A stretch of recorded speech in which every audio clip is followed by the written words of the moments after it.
ஒருமுறை மன்னர் ஆஜ் காட்டில் நடந்து சென்றபோது மிகவும் அழகான ஒரு ஏரியை கண்டார். அந்த ஏரியில் ஒரு தாமரை மலர் இருந்தது. அது மிகவும் அழகாக தெரிந்தது.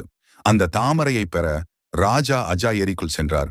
ஆனால் மன்னர் அந்த தாமரையின் அருகில் செல்ல அது அவரை விட்டு விலகிச் சென்றது. ராஜா ஆஜாவால் அந்த தாமரையை பிடிக்க முடியவில்லை. இறுதியாக வானத்திலிருந்து ஒரு குரல், "ஓ ராஜா, நீங்கள் குழந்தை இல்லாதவர், இந்த தாமரைக்கு நீங்கள் தகுதியற்றவர்" என்று கூறியது. இந்த தீர்க்க தரிசனம் ராஜா ஆஜாவின் இதயத்தில் ஒரு பயங்கரமான அடியை ஏற்படுத்தியது. ராஜா ஆஜா தனது அரண்மனைக்கு திரும்பி சிவபெருமானின் சிறந்த பக்தராக இருந்த போதிலும் அவருக்கு குழந்தைகள் இல்லாததால் கவலைப்பட்டார். சிவபெருமான் அவரது கவலையை கவனித்து தர்மராஜாவை அழைத்து, ராஜா ஆஜருக்கு குழந்தை பிறக்கும் வாய்ப்பு கிடைக்கும் வகையில் நீங்கள் ஒரு பிராமணரை அயோத்திக்கு அனுப்புங்கள் என்று கூறினார். வெகு தொலைவில் ஒரு ஏழை பிராமணரும் அவரது மனைவியும் சரையு நதிக்கரையில் ஒரு குடிசையில் வசித்து வந்தனர். ஒரு நாள் பிராமணர் ஆஜ் மன்னரின் அரசவைக்கு சென்று அவரது துயரத்தை பற்றி சொல்லி பிச்சை கேட்க தொடங்கினார்.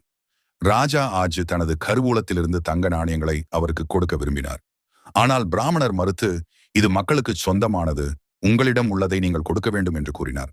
பின்னர் அஜ் மன்னர் தனது கழுத்தணியை கழற்றி பிராமணருக்கு கொடுக்க தொடங்கினார். ஆனால் பிராமணர் மறுத்து, "இதுவும் மக்களுக்கு சொந்தமானது" என்று கூறினார். இந்த வழியில் இன்று ஒரு ஏழை பிராமணர் தனது அரசவையிலிருந்து வெறுங்கையுடன் செல்வதைக் கண்டு ஆஜ் மன்னர் மிகவும் வருத்தப்பட்டார். பின்னர் மாலையில் மன்னர் ஆஜ் ஒரு தொழிலாளியின் வேடத்தில் நகரத்திற்குள் சென்றார். நடந்து செல்லும் போது அவர் ஒரு கொல்லன் கடையை அடைந்து தன்னை அறிமுகப்படுத்திக் கொள்ளாமல் அவர் பணிவுடன் அங்கு வேலை செய்ய தொடங்குகிறார். இரவு முழுவதும் சுத்தியல் அடித்து இரும்பு பற்றையில் வேலை செய்தார். அதற்கு ஈடாக காலையில் அவருக்கு ஒரு நாணயம் கிடைத்தது. மன்னர் ஒரு நாணயத்துடன் பிராமணரின் வீட்டை அடைந்தார். ஆனால் பிராமணர் அங்கு இல்லை. அவர் அந்த நாணயத்தை பிராமணரின் மனைவியிடம் கொடுத்து அதை பிராமணரிடம் கொடுக்கச் சொன்னார்.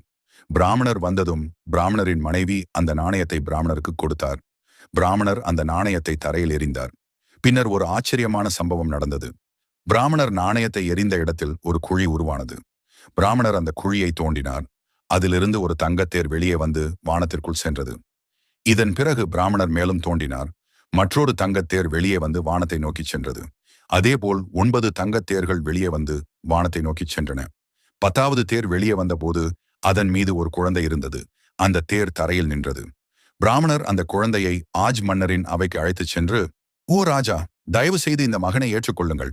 இந்த குழந்தை உங்களுடைய ஒரு நாணயத்திலிருந்து பிறந்த குழந்தை.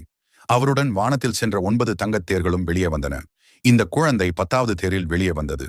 எனவே இந்த தேரும் மகனும் உங்களுடையவர்கள்" என்றார். இந்த குழந்தையே தசரத மன்னனானார். தசரத் மன்னன் இப்படித்தான் பிறந்தார். மகாராஜா தசரதனின் உண்மையான பெயர் மனு. அவர் தனது தேரை 10 திசைகளிலும் எடுத்துச் செல்ல முடியும். எனவே அவர் தசரத் என்ற பெயரால் பிரபலமானார்.